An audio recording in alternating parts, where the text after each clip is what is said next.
I know you've heard me talk before about projects, and there's quite a few of them.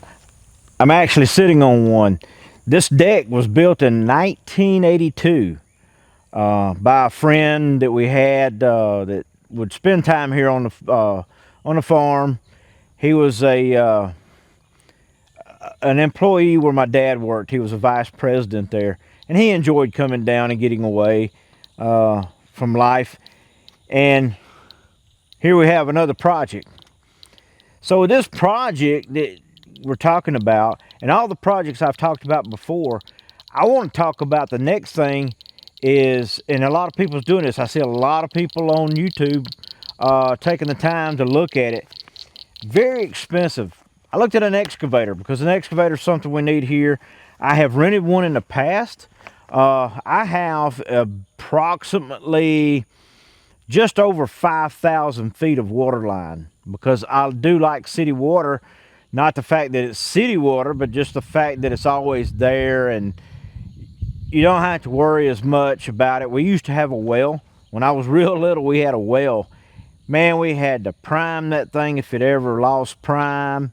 You know, we had to put water in it. We had to do different things to keep it up. The pump would go out. Then we'd have to go looking for a pump, you know. It was just one thing after another. So I have approximately, like I say, 5,000 foot of water line. Man, I have dug that thing up and replaced so many leaks in it. It finally got to the point, it's been in probably nearly 20 years. I have replaced it and went back with a different type of pipe with a gasket on it now. It's a 2-inch pipe with a gasket. It has worked so much better, but I still have problems. And in all that time you would rent, and when I rented, I had a lot of problems. If my project ran over longer than what it should, then what I had to do was call up the company, tell them, hey, I want to extend my rent and all this. And they would still show up on a Monday morning and say, hey, we're here to get the excavator, or we're here to get the skid steer. So then I would say, well, I'm not finished with it. And then when they would tell me, they said, well, it's going to another job, even though I had extended my rent. So it finally got to the time that we're sitting there and we're just tired of it. So I finally looked into just buying an excavator. And man, those are something that is so expensive. Let's talk today just for a little bit. We'll talk about what all I went through looking for excavators. I won't take you on every ride or every trip. We will make one trip that we will go on. But the thing about it is, I looked at so many. I've got a folder that I had to start keeping up. I won't show any prices because prices is going to vary. Price is going to vary on what you want, what the excavator is that you have. If you get a thumb, if you don't get a thumb, if you get multiple buckets, just different things is going to change it, and it's going to be different for every area. So there's too many factors in just going and showing prices. But I did get some prices and things. Hopefully that won't fall off right there. We'll go through. Let me tell you some of the things that I looked at. I did look at quite a few excavators. I did the normal. I looked at Kubota. Kubota was one that I looked at. I have a lot of Kubota equipment. I've had a lot of Kubota equipment over the past. I've had a lawnmower. I've had an RTV. I've had 3 Kubota tractors. You name it. I've had it, you know, like I say, I may have said lawnmower. I've had lawnmower. Kubota, and I currently have a Kubota M5 111 right now. No problems. I love Kubota. But I don't love it enough to sit there and say, pay way over an exaggerated price. When I checked on Kubota, the price on a Kubota was just way out of my reach. Maybe it's worth every dime. I don't know. I just don't see it. I went through and got a quote on a Kubota. And matter of fact, got a quote on 2 Kubotas. Here's one for a, let me look, a K40. the Dash 5, the new Dash 5, KX040-5. Got one on it.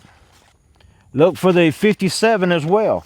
I went and looked at a 57 because, I mean, that's really kind of more where I wanted.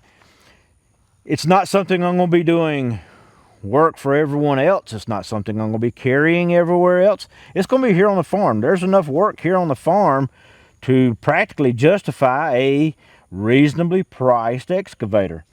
So as we look, that was a, I've looked for so long. Here's a KX040-4. I've went from 2 different series for a Kubota looking for them. I considered everything. Here's a Develon, what they call Develop On is what it was done. That is the old Doosan. Very nice machine, very nice. Extremely nice. That was a 42-7 that I had here. Also got a price on a Develon 50, a 10,000 pound machine. Let's see. Man, I had so many things that I looked at. I will say this. I went and looked at a Hyundai. Another very nice machine. I have no complaints about just the time that I sit in it. Went and looked at a machine from Taylor Equipment. It was an HX40A on that. In what I'm looking for was a thumb, and I'm looking for 3 different buckets. I'm looking for a small, like a 12-inch trenching bucket. I was looking for a 24-inch bucket at least, and then I was looking for at least a 30 or 36-inch grading bucket to work out some ditches. The 40. All right, then I looked at another piece of equipment, which I tell you, it was hard to get off my mind. And that was a Hitachi. Hitachi, as you know, is the same as John Deere. They've just recently broke their contract with each other. So I went to Montgomery, looked at Lyle Machinery. They give me a quote. Went to B&D, which is over in Moundville, Alabama. Went and seen them. Here's the one for the KX57 on the Kubota. Another one. You see what else we went to see. It was very enjoyable. I love going to look at equipment. I mean, I just be honest with you. If I could just look at equipment and demo it and run it, I would be in heaven every day. I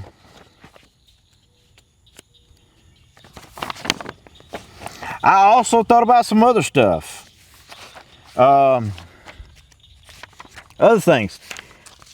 Also looked at and got a cost price on several different ones.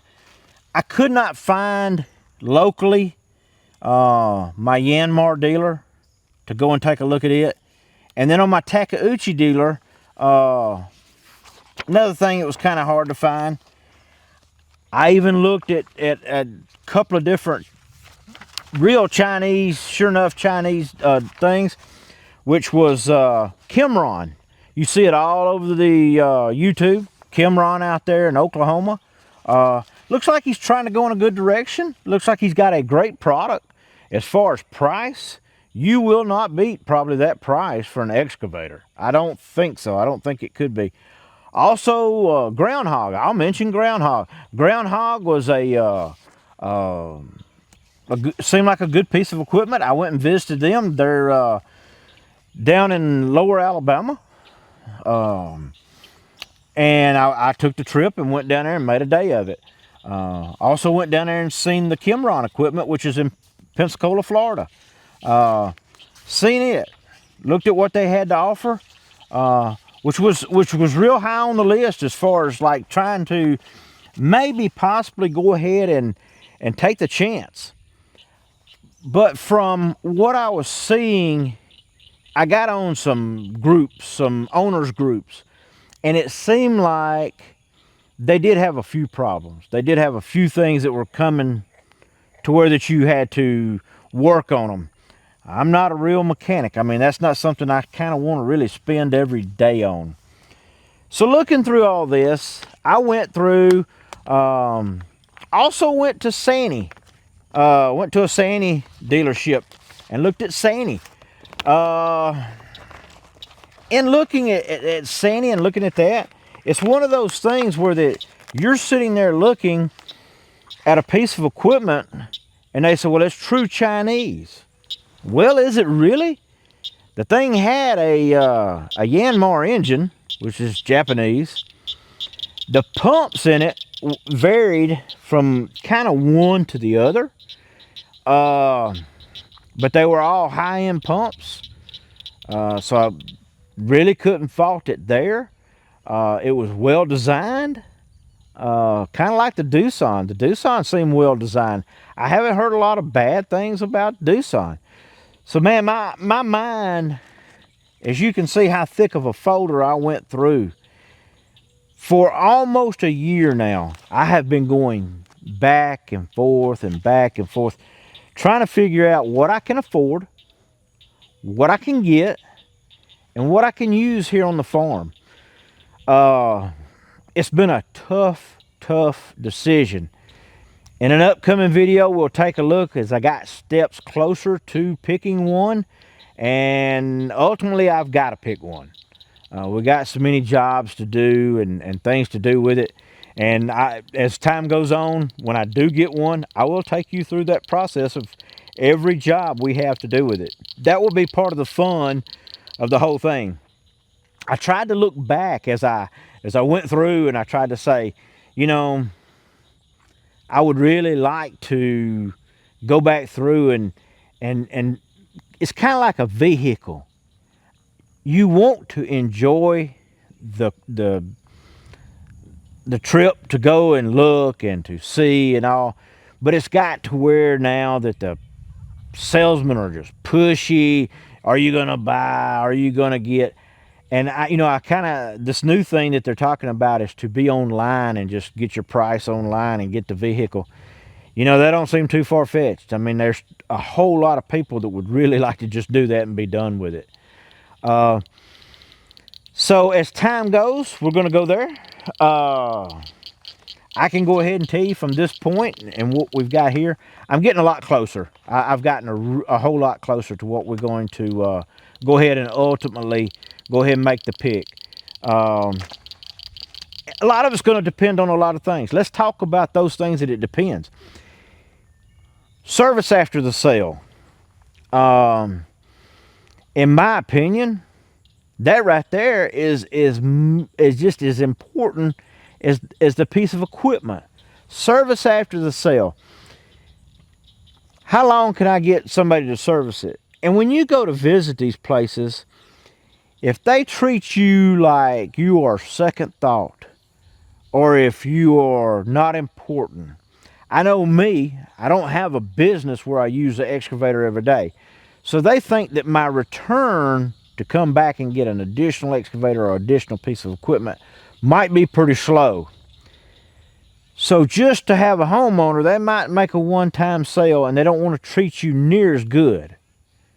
Watch out for that, because if they're sitting there looking at, we're not going to fool with him. And I had that at some of my dealerships. I will not mention the dealership, but I had one, loved the piece of equipment, but I walked away. Just because of that fact. I'm not going to deal with anybody that don't want to deal with me. I'm not going to deal with anybody that's going to treat me like that at buying the piece of equipment. And that's what you're going to get when you come back for service. I like to talk to the dealership, and I like to find out that they have service trucks. Am I going to take that thing all the way back to where I got it from every time? I'm not set up for it. I would like to buy one that once you get anything out of a 3.5 ton range, you're going to need a CDL license. I don't care what they say. I see a lot of them on these advertisements and a lot of these things talking about This is where you might need a CDL. No, it's not where you might need a CDL. If that piece of equipment exceeds 10 ton and you have a truck that can pull it, look at the truck's pulling capability and look at the trailer you're going to have. That trailer's probably going to be close to 5,000 pounds. If that trailer's 5,000 pounds, the piece of equipment, if you get a piece of equipment that's a 5-ton excavator with a cab, when they say 5 ton, that's with just the ROPS. That's not a cab. If you get a cab, you're going to have the weight of the cab. You're going to have the weight of extra things on there. The air conditioning system that they had to put in it. When you put fuel in that thing, they only give you a dry weight. That's not with fuel in it. So now you've got an excavator that weighs close to 12,000 pounds. You have a trailer that weighs between 5,000 to 6,000 pounds. And I promise you, you get a 3/4 ton truck, you're looking, and if you've got a flatbed, I know you're going to be looking at too much weight. You're going to be over 26,000 pounds. 26,001 pounds, you will need a CDL. If you operate in a business, check with your state, but most states require that if you check with, that if you are operating some type of business where you make money with that truck, that trailer, and that excavator, you must have a CDL. So you got to look at those things. Now, I'm at a point where that if I get a 5-ton excavator, I'm going to need service at my home. Who's going to service it? As we go on through this and we get closer to me making a decision, because those are the things that are going into my decision, who's here to service? Do I like the people that sold it to me? Are they very friendly? When you get somebody who is not friendly to you on the sale, they are not going to be friendly to you on the service. So as I go through it, you can see through me if you haven't or are on the fence or on the line to make a purchase for an excavator. Let's take this trip and let's look at it. I'll be getting one fairly soon, I think. And I've taken my time. I've been a year on this journey of looking at one. I would have liked to have taken you to every lot that I went to, but it kind of was not feasible.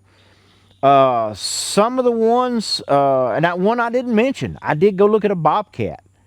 And I'll tell you right off, I did not pick a Bobcat. I'm not going to.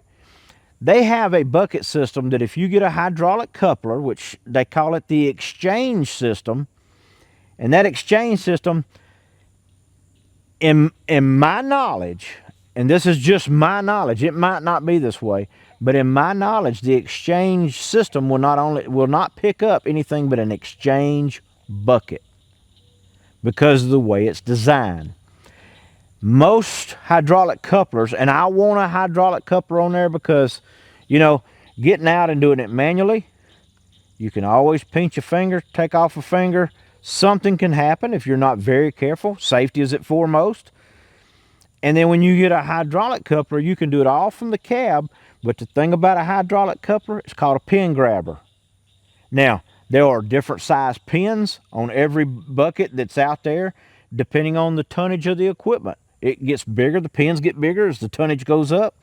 And as you go down, the pins get smaller. And so one that fits, say, a 5-ton piece of equipment, when it grabs those pins are set up for a certain size. Then when you go down to a 3.5 ton, that's a smaller pin. So it would sit there and wobble in a 5-ton grabber. So they're called pin grabbers. And so some will adapt to the others. But for the most part, that's the most exchangeable hydraulic coupler that I can see or that I can figure out in my knowledge of those type of pieces of equipment. So on figuring that out, I want to get a pin grabber. That's what I want. That exchange system would only go with those buckets.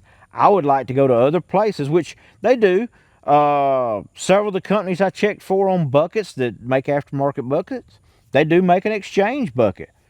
That's not a problem, but you have to order it for that bucket.